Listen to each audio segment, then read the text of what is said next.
right. That was the 5-minute intro. It's a new intro I'm using on this YouTube channel from now on when I'm doing live streams. And those intros, the intro I mean is there to give people the time to come in. That's why it's exactly 5 minutes, because normally I would start a live stream and just wait for 5 minutes. And I also used to use the 30-second timer of StreamYard. Now I got my own timer of 5 minutes that I'll use at the beginning of every live stream to give people the chance to enter in. So for those that are here, let me know in the live chat, please. Thank you very much.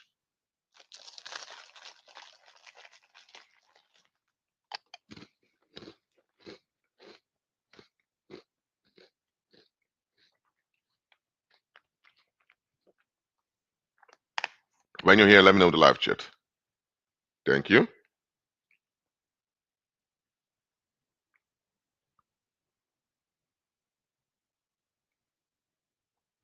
So for those that are here from now on, every time there's a live stream, it's a timer of 5 minutes. So likely if you get a notification, the timer is still going on. That means that it's just for people to come in. Now in this live stream, I'm going to talk about anticipating the madness of society.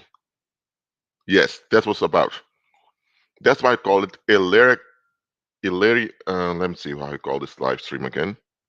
Illyrian Madness, I believe I called it. Let me check my YouTube app to see how I called it. Hold on.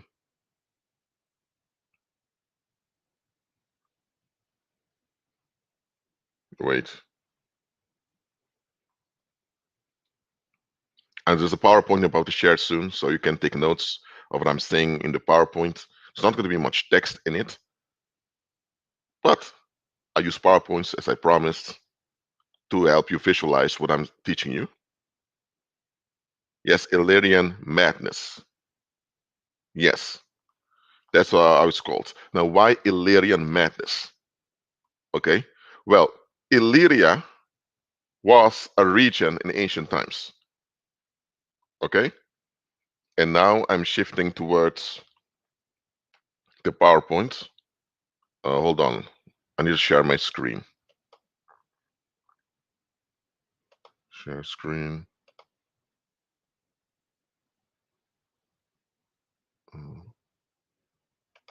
Yes. Let me know if you can see. No, let me do it like this. Let me know if you can see my PowerPoint.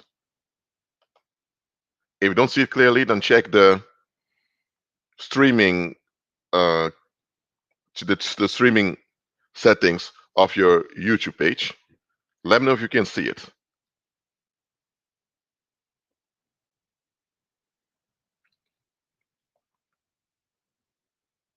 Okay, so let me go to that. Let's go over here. Now, Illyria. What you see here on the left is a map of the Balkan region. That's how we call it today. That's at the opposite of the Adriatic Sea. So here you have Italy, you have the Adriatic Sea, and here what today we call the Balkan region, or that's where Yugoslavia used to be. Today you have several small republics over there. And this map shows you the tribes that used to live there in ancient times. You had the Dacians over here, which occupied what we today would call Romania. The Thracians or Thracians occupied what today would call Bulgaria. You had the Greeks down here. Ionians were kind of related to the Greeks, also lived over there. The Celts were were an enormous group that went all the way into ancient France and ancient Britain.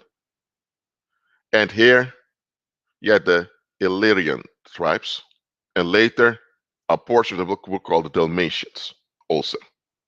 So that's where those dots get the name from, Dalmatians. Okay?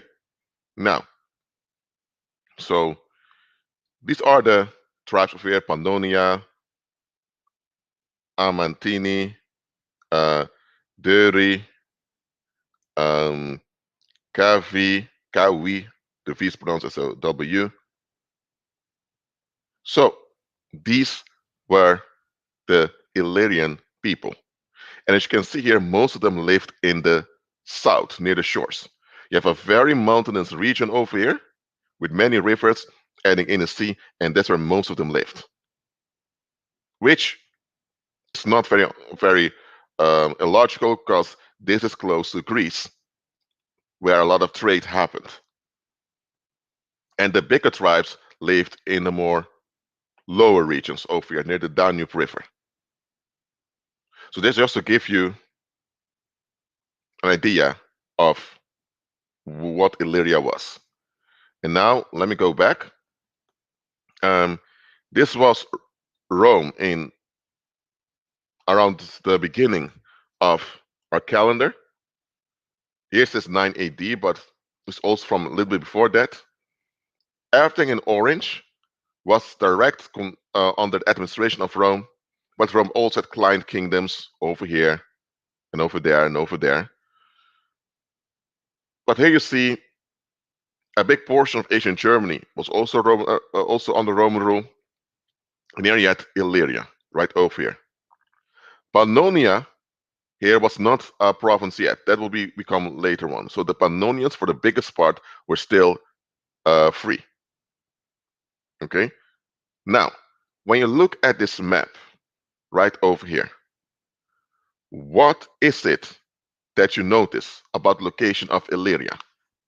And I'm going to I'm gonna just tell me what you notice about it. I'll give you 1 minute to figure it out. There are no wrong answers. Just tell me what you think.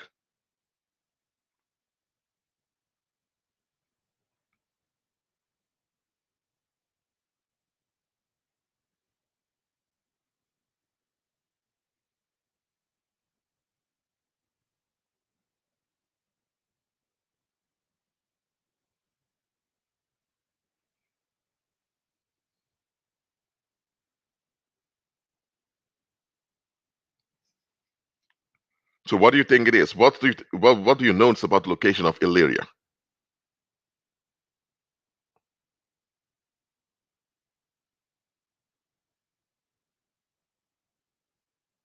The small white part not occupied. Okay, that's true. That's near the Danube River. That's remarkable indeed. Anyone else? And I'm going now to Google Maps. No, not the Google Maps. Bing Maps. Bing Maps is much better. Just to show you. Hold on. Stop screen. I need to show Bing Maps now. Hold on.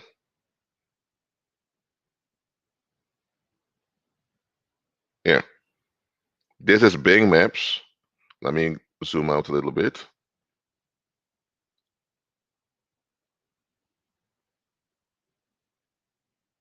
So I just remove the labels. And now you may see it better. Hold on.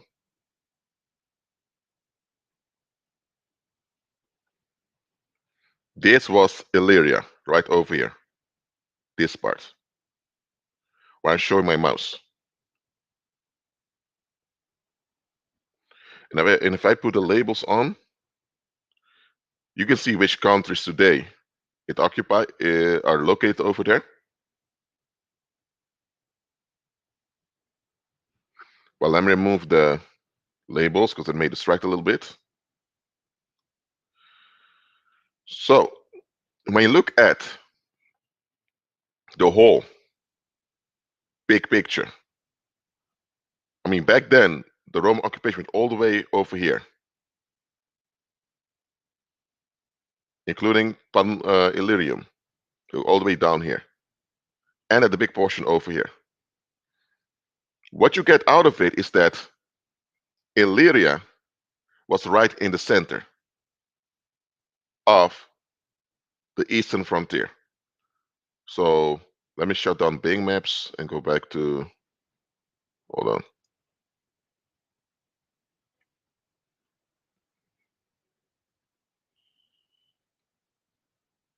Now back to the PowerPoint.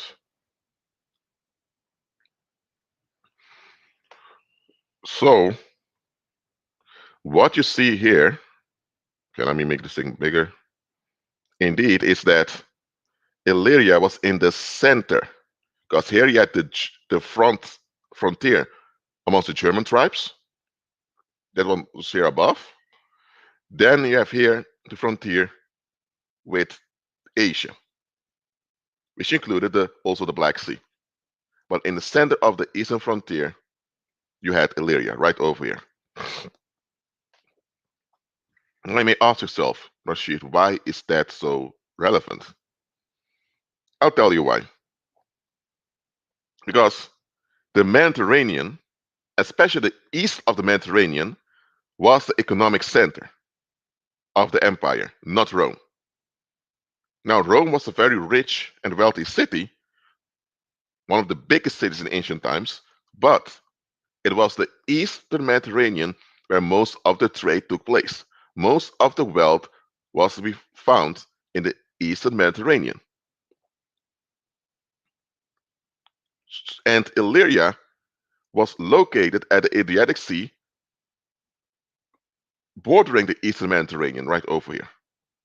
So they were close to where all the trade and export was. So that meant that this area over here was of vital importance for these other parts in the north of the empire. There were roads built over here, there were ports over here, so this area was quite important. Just to give you a rough idea, to sail from Alexandria to Rome here would take 13 to 14 days, 2 weeks. And if you had a lot of bad winds, it would take maybe 15 or 20 days. So to go from one port over here all the way to here would take roughly 10 days or a bit less. And if you want to travel from here all the way to Greece, it would take like 5 days. If you would travel by land, it would take much longer. By land, going all the way from the north of Illyria all the way to this crossing of Byzantium would take about roughly, well, if you do it on normal speed, it would take like 1 month. It would just walk your way through it. If you go on a very fast horse, it may take like 4 days, 4 or 5 days. But then you really have to have good horses. And the commoner would, with only relatively common horses, they would take about maybe 2 weeks or 3 weeks. So to go all the way from here to here would take about 2 months. So travel by sea was quicker. It was sometimes even safer also, and this area was important for the economy.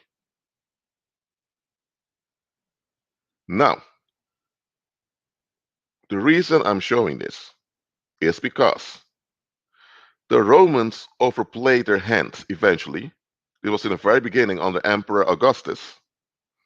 There were some minor resistances in this province over here, so they sent the military to shut it down, and they kidnapped a portion of the teenagers and sold them into slavery all over the empire, scattering them. This was their way to frighten the masses into never disobeying the empire anymore. Now, just think about it. A portion of all the teenagers, several thousands of young people, were scattered all over the place as slaves. Not all the teenagers, from every family, one teenager would be kidnapped. That's what they did, just to make sure that everyone felt the loss.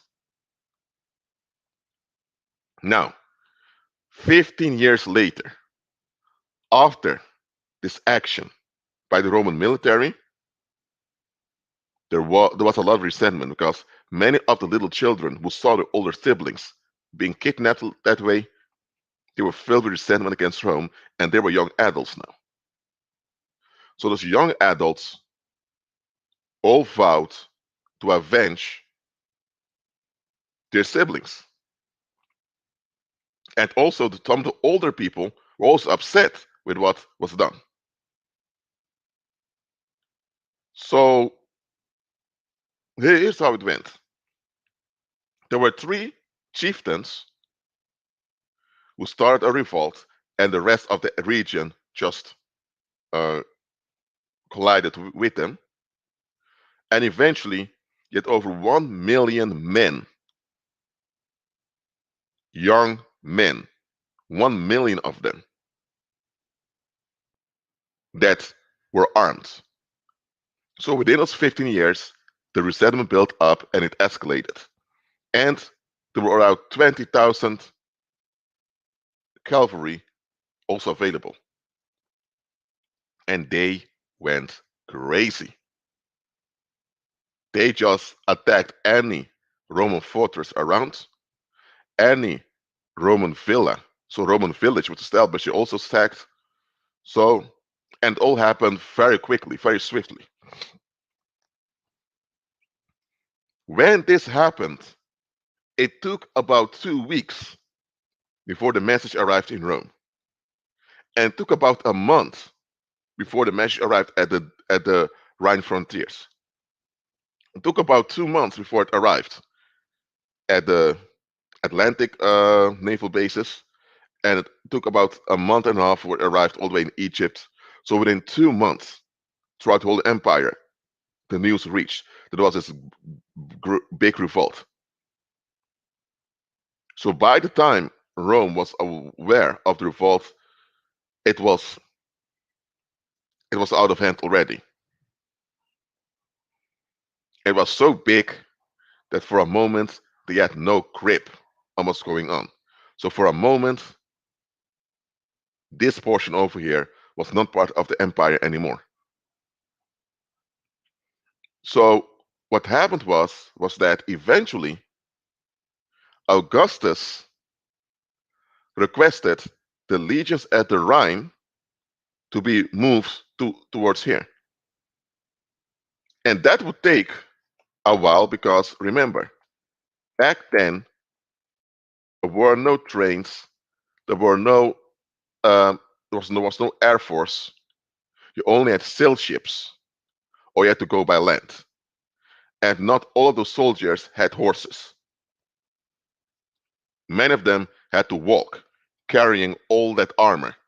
And you also had to transfer the administrative staff as well as the cooks, I mean the chefs, I mean, people that cooked for them.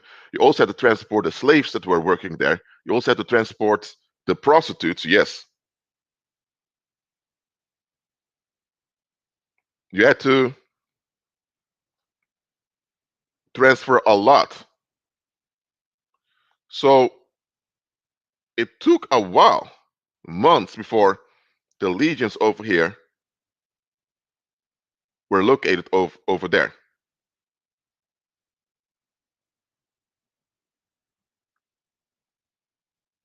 So what happened was that this was a very big crisis for the Roman world. Now eventually they won, but the only reason why Rome won was due to the rabid anger of the population. They went nuts without considering what to actually do. So eventually they exhausted themselves and they exhausted Rome. And they managed to defeat some of the legionary forces that were sent.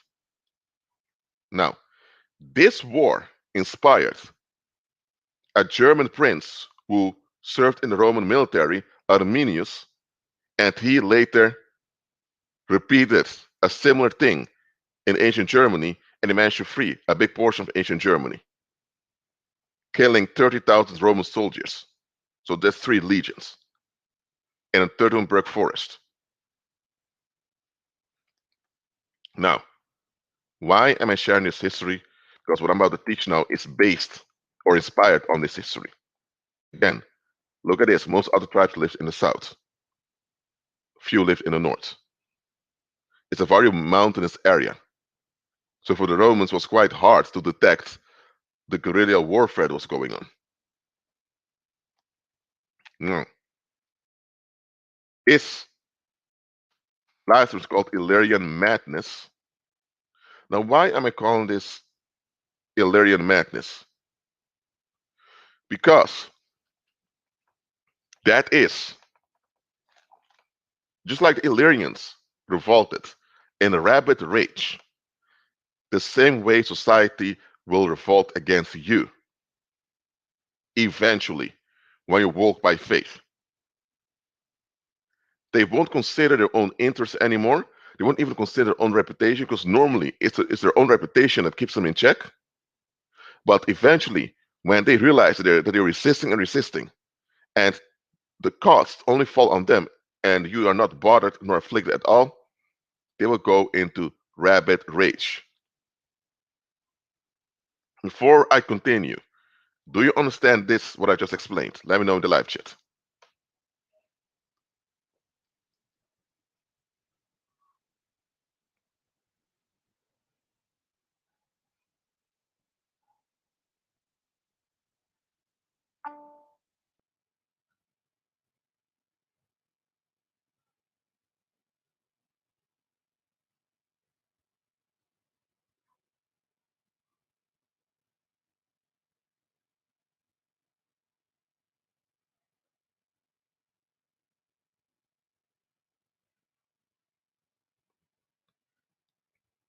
So, Illyrian madness is simply when society or the public escalates against you without any regard for their own nor other people's safety. And this is what we need to realize, that as saints, such things are likely to happen. You don't hear about this in church often, but it will. Because, because the reason I call it Illyrian Madness is when you look at the map that I just shown you, and look at the location of Illyria, they were at an excellent location. The Illyrians had a leverage over Rome, because Rome needed that area to make sure their economy worked properly. Rome needed them as a province to guard themselves from bandits that came from Asia. So the Illyrians, they were not an irrelevant group of people. They were relevant. And they had all the opportunity to benefit from being part of the Roman Empire. They did. So why would they revolt in such a way? And they destroyed their own communities in the process of driving out the Romans. Now, if you said, okay, enough, we want to get rid of Rome once and for always, let's come up with a strategy. Let's kill off all these Roman soldiers and burn down all the Roman fortresses. And after that, we make sure we benefit our own people. If they would have done that, that would have been logical. Or if they would have said, you know what, we cannot revolt right now. Let us get along, play along till we know better. Hold on a minute.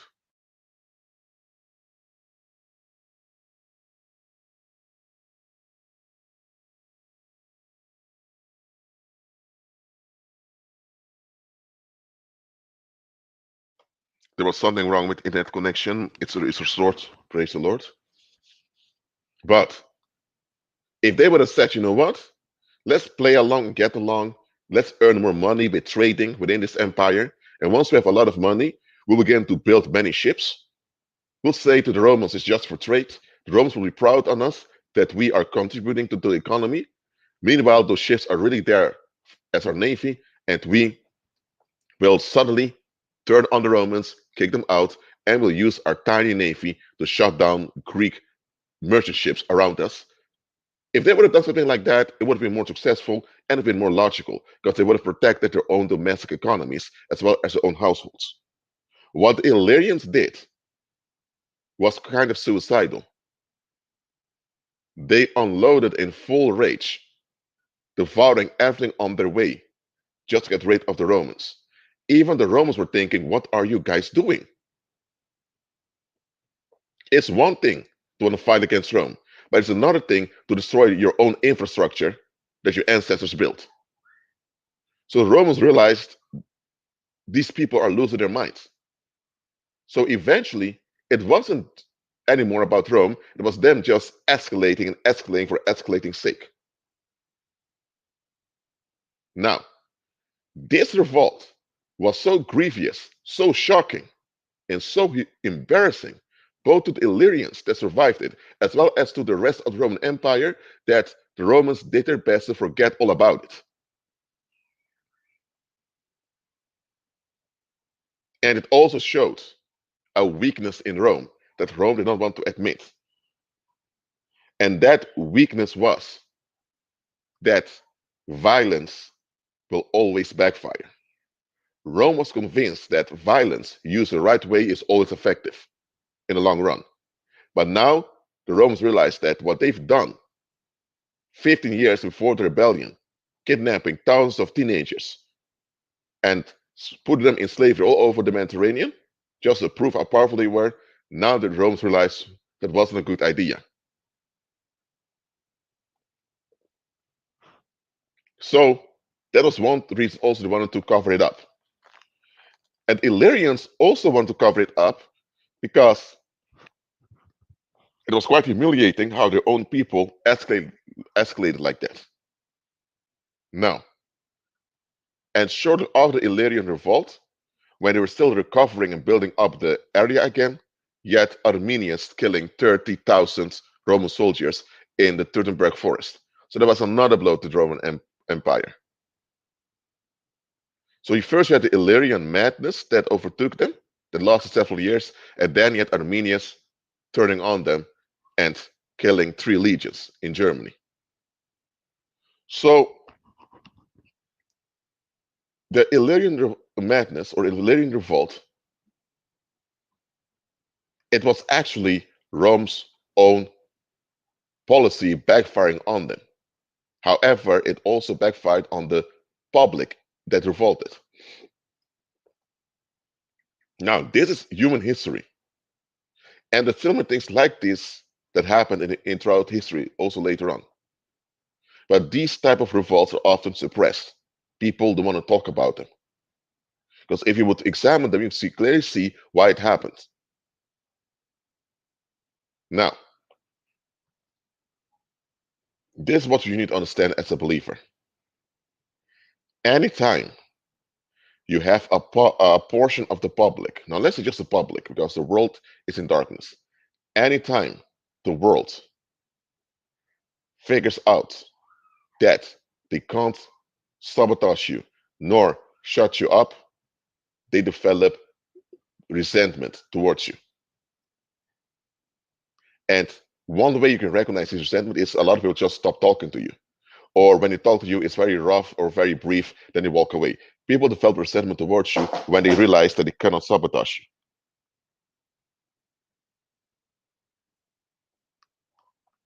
How many of you experienced this? Let me know in the live chat.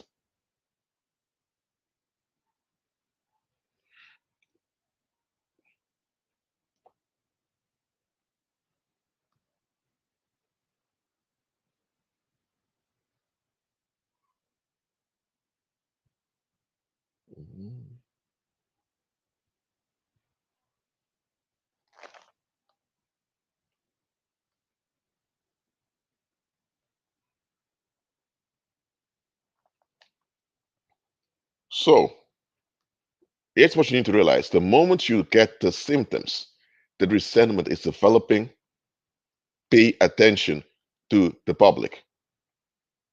Paying attention is not the same as being focused on them. If you're on a sail ship and you focus on sailing to the west, you sail on towards the west. You just pay attention to the winds around you by looking to the winds from time to time, but you're not focused on the winds. You focus on the west where you're sailing towards. The same way,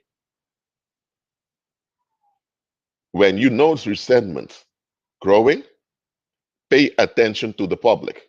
Don't ignore it. And when you notice that resentment has risen, you realize the following. It's a very dangerous situation because when the public has resentment towards you, they will look for excuses to argue with you. They will look for excuses, no matter how dumb, just to escalate their pain on you. The resentment is because they feel humiliated and embarrassed because their efforts to sabotage you failed. They feel entitled to sabotage you. They feel entitled to control you. And once they realize this fails, they feel humiliated. They feel let down. And now they want to blame you for how they feel. But nobody told them to feel entitled to control you. That's all on them. But because they won't ever take responsibility, they'll develop resentment towards you. They'll resent you and become bitter towards you for what they have done to you. They will resent you and be bitter towards you for what they have done to you, often behind the scenes. Maybe you have someone, a so-called former best friend, who used to talk crap about you with your boss, hoping to get you fired. But the boss thought, who's this woman talking crap about my employee? Get out of here. And now suddenly that so-called best friend doesn't talk to you anymore. Why? Because the one she was talking crap about you towards told her to shut up and to or else he would call the police on her. So now because that effort to sabotage you backfired, now they're blaming you, as if you were the one that did them dirty. Or it can be that people try to set you up for a false rape accusation. But now when they were making the police reports, the police officers realized the story doesn't add up. So now the police told them that they need to beware because because if the police would find out that the rape accusation was false, they would be charged. And now suddenly they withdrew the charges. But now they're upset with you.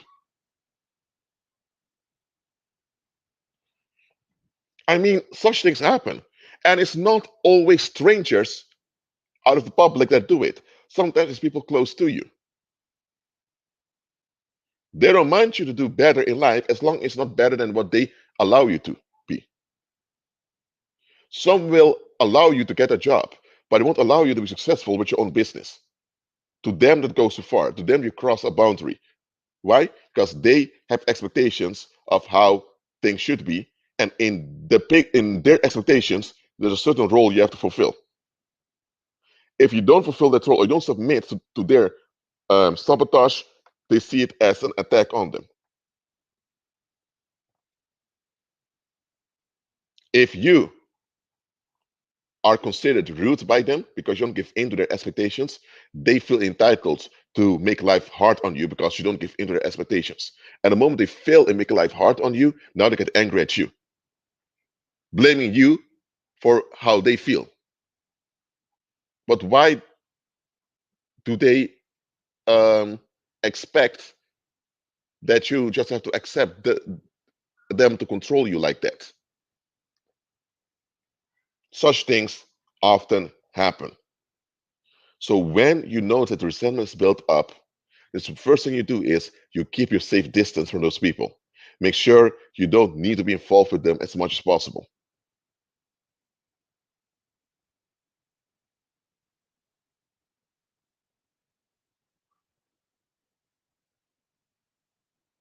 Because any small thing you do that they can use as an excuse, they will use it. Maybe you're always on time because you're always a bit earlier. And now they're going to say, why is it always so early? Is he planning to rob this place or something? How can you being early at work be a sign of you wanting to rob the place? What that doesn't add up. Tell any police officer this and they would laugh at you. Tell any judge or jury this and they'll think, what is this?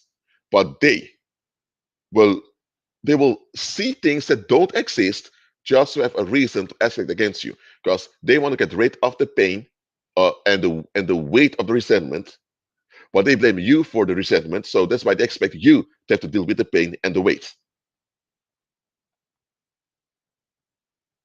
So you lower your contact with them.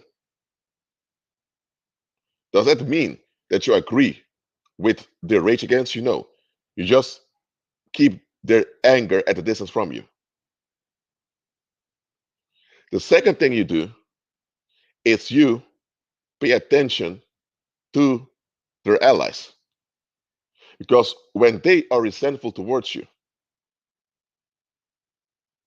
and they are attempting to escalate, they will ask for help from other people.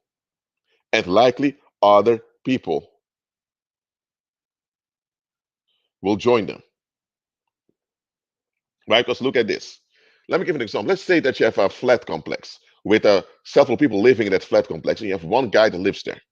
Let's say that one guy one day gets an angry look from one individual. And let's say he gets two, let's say there are two neighbors that look angry at him. All the other people that live in that flat complex are going to realize, there's contention here. Things are about to escalate. Oh, people are angry against that guy. You know what? Let's start with the people who are angry, because then at least we don't get the anger over us. And then they will be upset with you as if you are the cause of all the trouble. And then they will make reports about you over and over again. And then the landlord will tell you, I'm sorry, Kevin, if your name is Kevin, sorry, Kevin, but you can't live here anymore. We need to evict you because there have been 20 complaints about you. It can't be that people are always complaining about you. There must be something you're doing wrong. And before you know it, you're kicked out of the place. And the reason landlord kicks you out is because the landlord sees sooner or later something very bad is going down. But the masses will join the perpetrators just to be relieved from having to face the perpetrators. That is how the masses operate.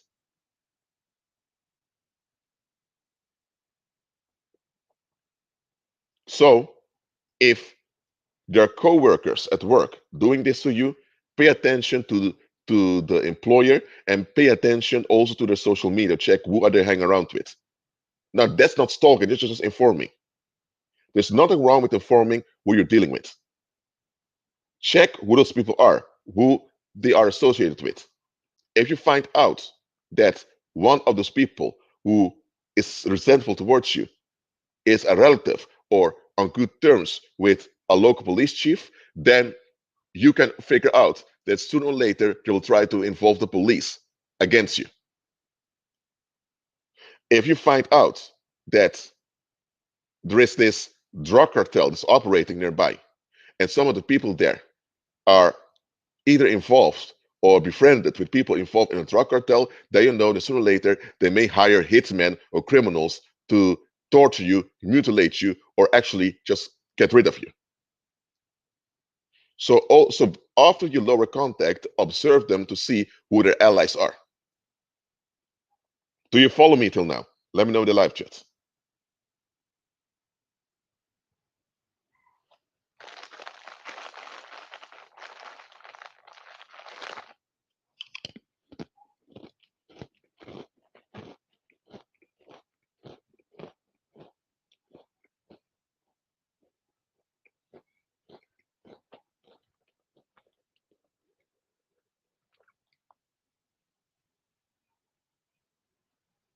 So after you figure out who the allies are, now you will decree and declare exhaustion, confusion, and it's spinning around in confusion upon their allies and upon them. By doing that, they will all fall under this fog of confusion and exhaustion, and because of that, they'll have no strength left to escalate against you. They still want to, but they're tired and exhausted. And meanwhile, you set in confusion and exhaustion upon them. You also send peace ahead of you in your circumstances, and you advance forward.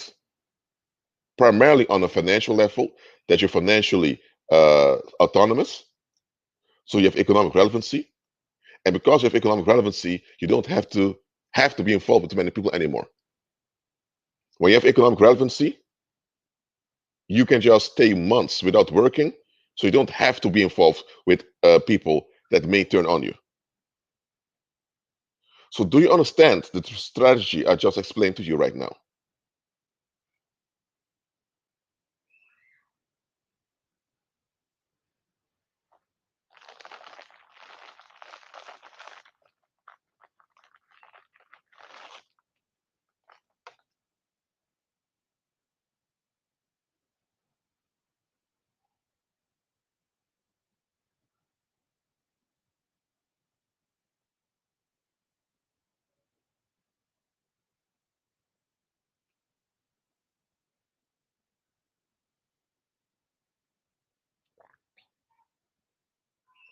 Mm,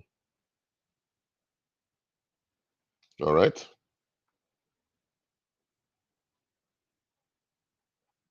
So can you all hear me clearly right now? Let me know in the live chat.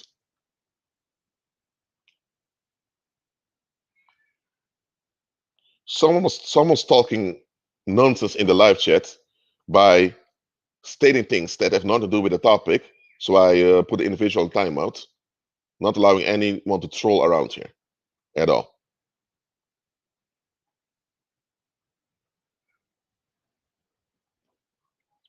So that is how you do it. You pay attention to the symptoms. Well, pay attention to the symptoms. You then lower your lower context and lower involvement. Then you map out who their allies are, how the social reality is formed over there, and then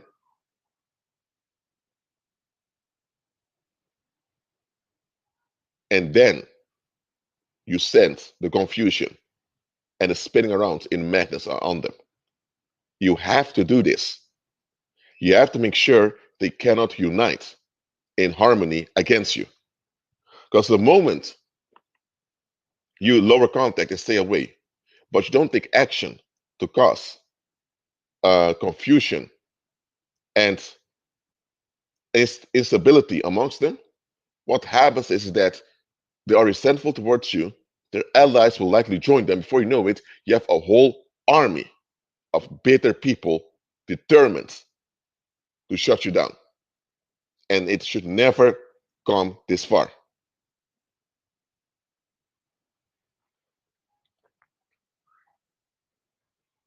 It never should. And that's what happens to many believers. It comes so far that they'll have a whole army of resentful people focusing negative tension on them. And once this happens, you can still overcome it, but it's going to take a while before the violence is shut down. And then you also have to recover still for a while from all the violence that has occurred against you. And it's and when you have a whole army determined against you, it's not only you, but also those around you who may experience the harm.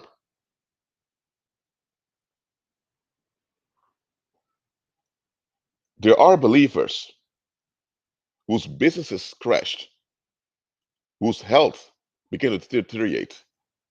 There were even believers with relatives dying of those psychic violence and all of this stuff. I'm telling you, when you have a whole army of bitter, resentful people against you, it's not a good place to be. So that's why you should advance ahead of time so that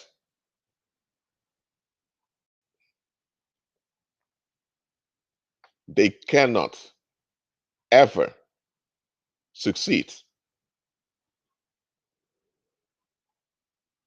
in operating against you. And let's go back to the example of the Illyrian Revolt. By the way, I'm not saying that Rome was a righteous empire and the Illyrians were the reprobates. I'm just using that military history as a parable here. Rome thought they could get away by just being violent in excessive way. They did it all over the place, but they realized, this may not be the people to do it with. Rome allowed resentment to build for over 15 years, and a lot developed in those 15 years. So the Rome almost lost its empire by not paying attention.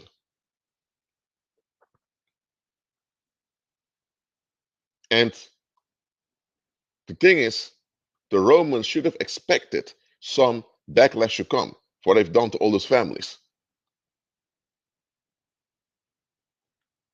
Now, Rome was also active in ancient Germany as well as in what do they call the Middle East. So most of their military were in those places. So they didn't even have much military involved in Illyria to deal in case there was a revolt. So when the revolt happened, they had to withdraw their military from their other borders, and that made the Roman Empire more vulnerable. So Rome had limited capacities, but they thought they could get away with anything. So Rome's pride almost became its doom very early on. Now, we as believers are commanded to be humble and not to operate in pride. But don't you realize that there are still believers that operate in pride? They operate in self-respect, boundaries, self-defense, this and that. Don't. Such things will only trap you. And look, the Illyrians were fully aware that Rome had an advantage militarily and economically. They were aware of it, but they did not care. They don't even look at reality anymore. And this is what you need to understand. The moment people are looking for excuses to escalate on you, and they found excuses, and now they're escalating and escalating, but the escalation doesn't work on you, you're living at peace and ease no matter what. The moment this happens, eventually they will calm down. Because they'll be so shocked thinking, whatever we do, this individual keeps bouncing back. He or she keeps bouncing back. Then there's going to be a little moment of silence. You won't notice any attacks or any um, tensions anymore. Don't think it's over, because it's not. It's at that point that you don't hear nor sense anything anymore that you need to watch out. Because it's in that moment that they are losing their minds. And it's in that moment that they are going full retard. And then, days or weeks later, you will have a flood of escalation against you. And not only against you, they will also turn on their own children, they will turn on their own communities, and they'll begin to devour their own communities. And they'll keep using your name to blame you for it. So they will self-destruct, harming as many as people as possible in doing so, while using your name, so the blame and the negative attention goes to you. Yes, Illyrian madness. That's what will happen eventually. And we as believers, we should do whatever we can to avoid an Illyrian madness. Now, if it happens, because the wicked persist, then it happens. But as far as it depends on us, we should be able to redirect their violence in such a way that we avoid it as much as possible. Because here's what you need to understand. When an Illyrian madness is going on, it only serves one purpose: to drag you in their misery at all cost. Literally at all cost. Even if the cost implies their own lives, as well as the lives of other people.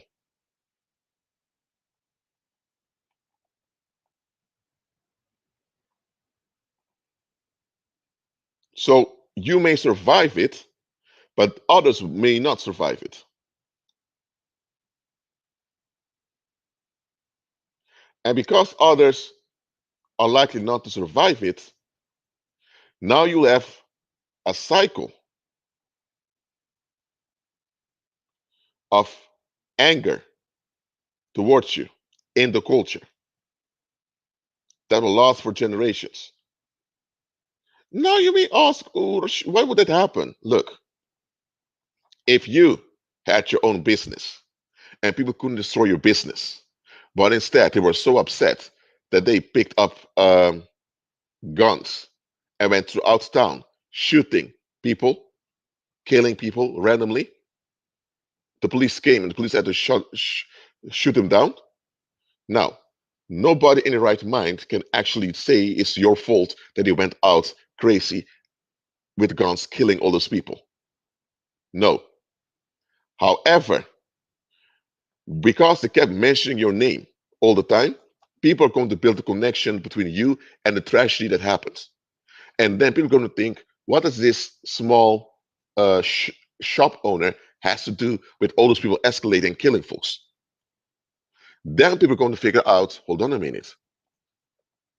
This guy opened his shop knowing full well people didn't like him. And he went against the anger and the will of the public. And the public felt humiliated. And then people are going to say, you know what? We have to deal with all those dead bodies and all those broken and traumatized families. And it's quite hard. We don't want to, but we have to. Why is this happening? Oh, it's happening because people revolt against that guy who didn't want to shut up when people asked him to, or he didn't want to leave when people asked him to. He didn't want to give in to the will of society. And then they're going to blame you as if you are the one that made them do all those escalations. And then you will have the whole community making up stories on how you are to blame for what happened. They can't say that you were the one that picked up a gun and shot down all these people, but they will try to blame you one way or the other as if indirectly it's your fault that it happens. Some of you may have already experienced this in your life, that you are looked at as the guilty party, even though nobody can ever find any evidence nor receipt that you are to blame for what they're blaming you for.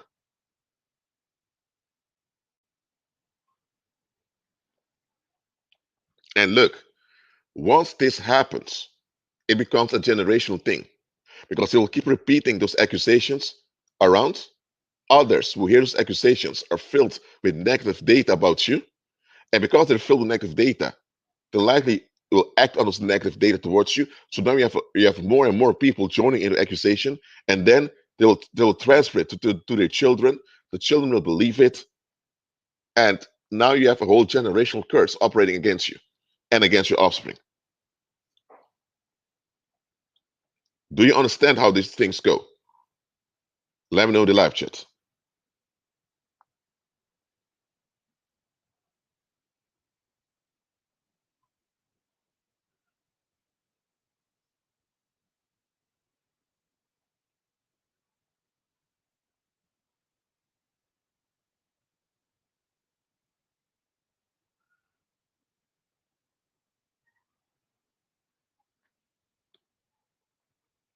So, listen, that the wicked will escalate, we can't prevent that always because they're just wicked. But as far as it depends on us, we should be practical enough to limit their escalations for the safety's sake of the community.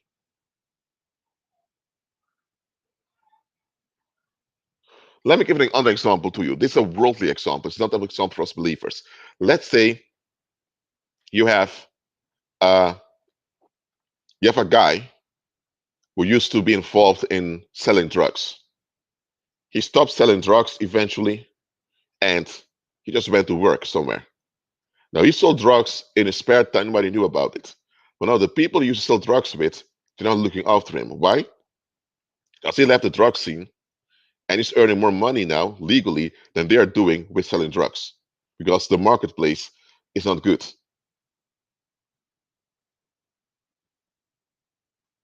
Now, what's going to happen? Those jealous drug dealers who didn't move on in life are going to be upset with the guy that did move on. And what's going to happen is they're coming after him. They're going to call uh, the company that he works for, trolling the number of the company, and because of that, the company cannot be in contact with their customers and their clients, and the company gets a bad reputation, loses customers, loses income, and the company is almost about to go bankrupt. And now all the people that live at that company, that work at that company, I mean, they're about to lose their income, and they have rent to pay. They have to feed their families. So now, because of the envy of the people from his past, all the people now working there are harmed. They're under stress of losing their job. Now, when the people at work find out that the people that are trolling the company are the enemies of one of the employees over there, what do you think those people who experience all that stress, financial stress, what do you think they're going to do to that employee? Let me know in the live chat. What do you think is going to happen? John, thank you for your super chat donation. It's very much appreciated. Thank you very much.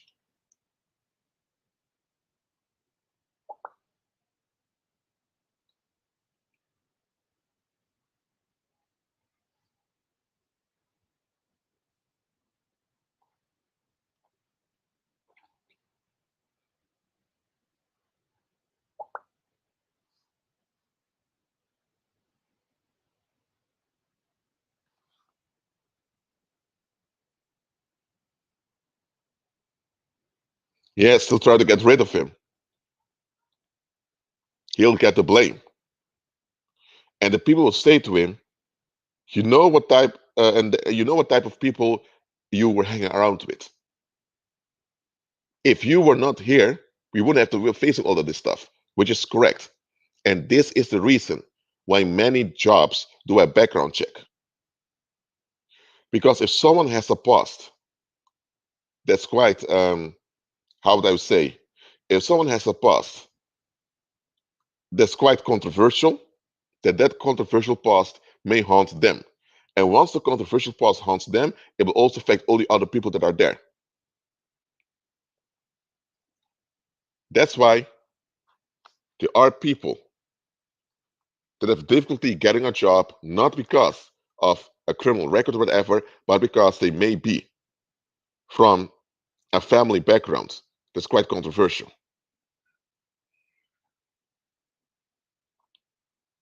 And listen, people don't care if it's your fault or not. When something that afflicts you also harms them, they lose it against you. That is how they do it. Because their only concern is that they are at ease. They don't care about anything else. Now, to try to reason with these worldlings, that's not going to work. So, de-escalate as far as it depends on you. Because once an Illyrian madness takes place, you can guarantee that as long as you live, you're going to face some type of backlash because of that thing that happens.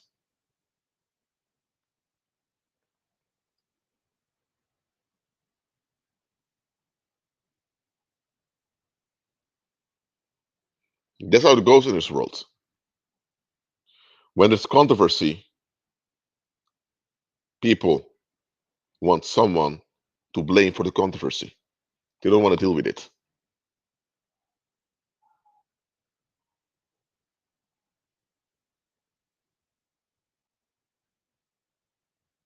Indeed, just like everything the Mantria is saying, most don't care about justice. They just want to have a release. That's true.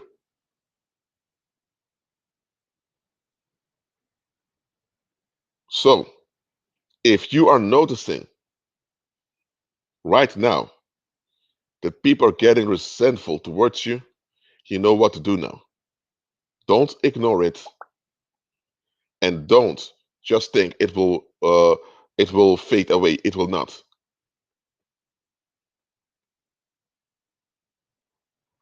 It will not. And as believers, we should learn to be ahead of all these things.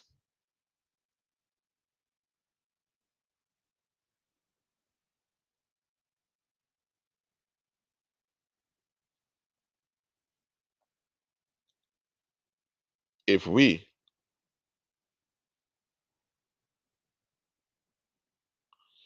if we are not practical and realistic about how we deal with the resentment of the world, then Satan can use our lack of knowledge against us.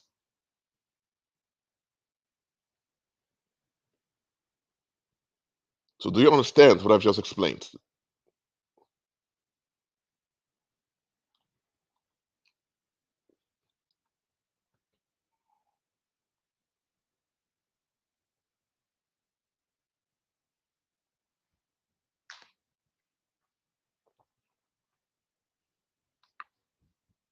After dementia, it will not blow over.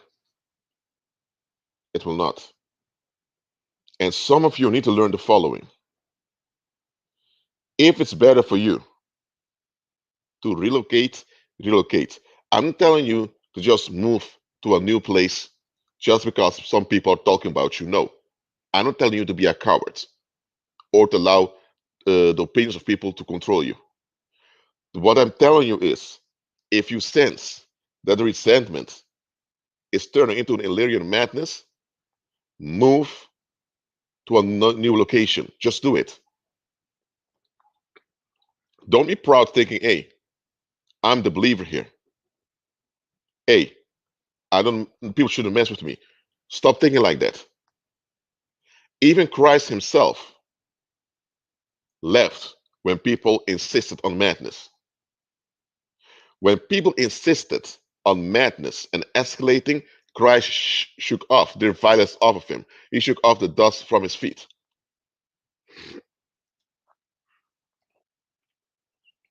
And he even commanded us to do the same. So if the Heavenly Father commanded us to shake the dust off our feet, then why is it that often we think we need to hold on? No. If you notice that the the resentment is turning into an Illyrian madness, what you do then is you begin to look for other places to live or to stay or to work, relocate. Just do it. Because by relocating, you'll be removed from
Can you hear me again?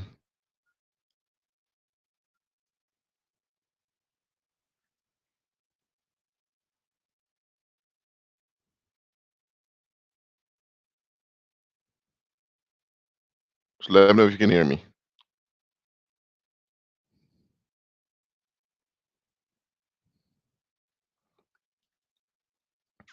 So, the reason I made this live stream about Illyrian Madness, I even call it that way, and I use this history of the Illyrian Revolt to illustrate this to you.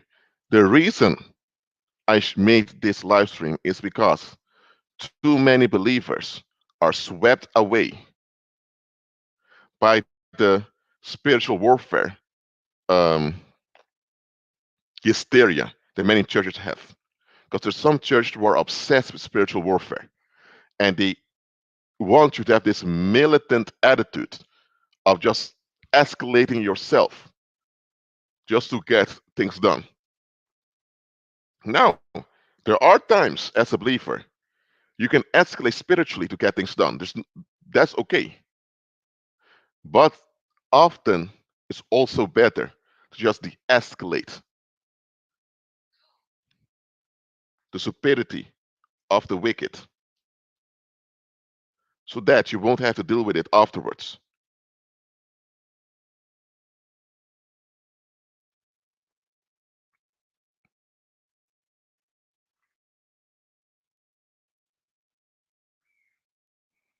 Because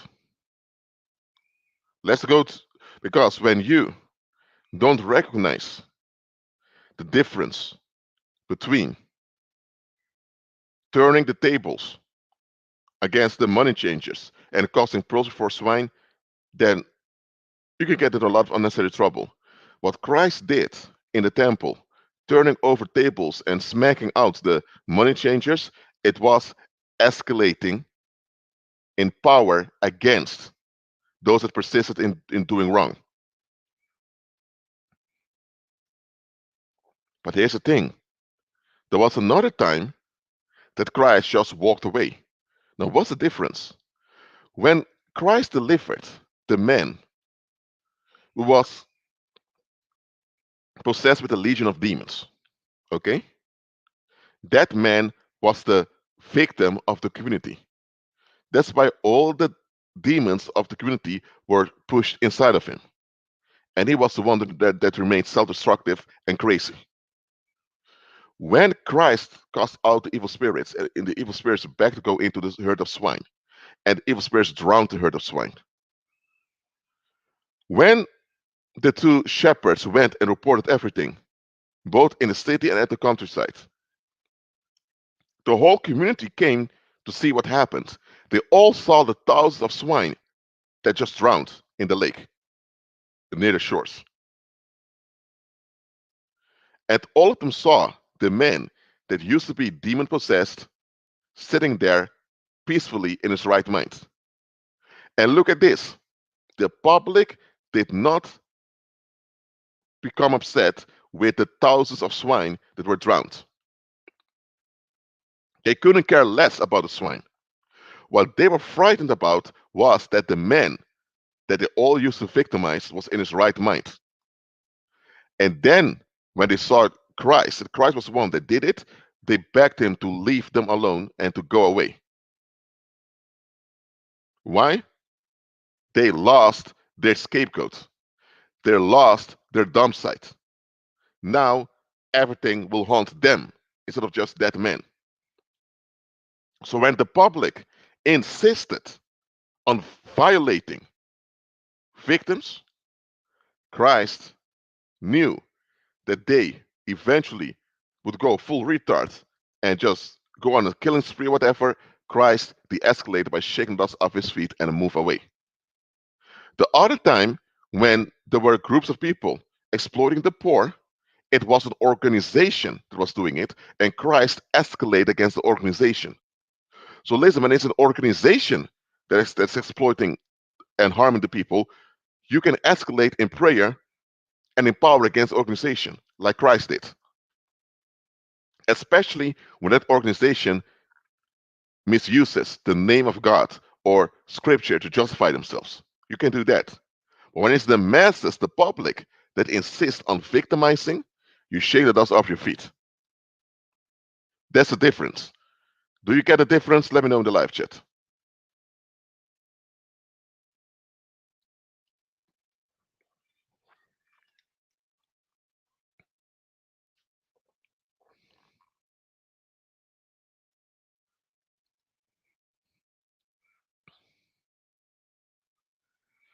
Okay, one individual understands. Does the rest understand it also?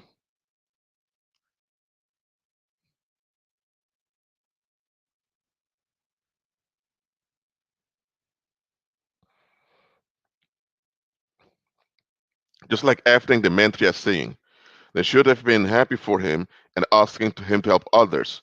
They knew he could have delivered them if they weren't looking for a scapegoat to transfer on.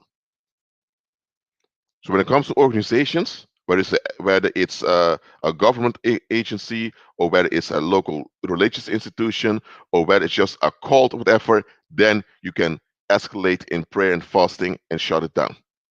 If it's the masses that keep playing the victim and they keep insisting on violating victims, then you just shake them off of you. So know when to walk away so you won't cause pearls before swine.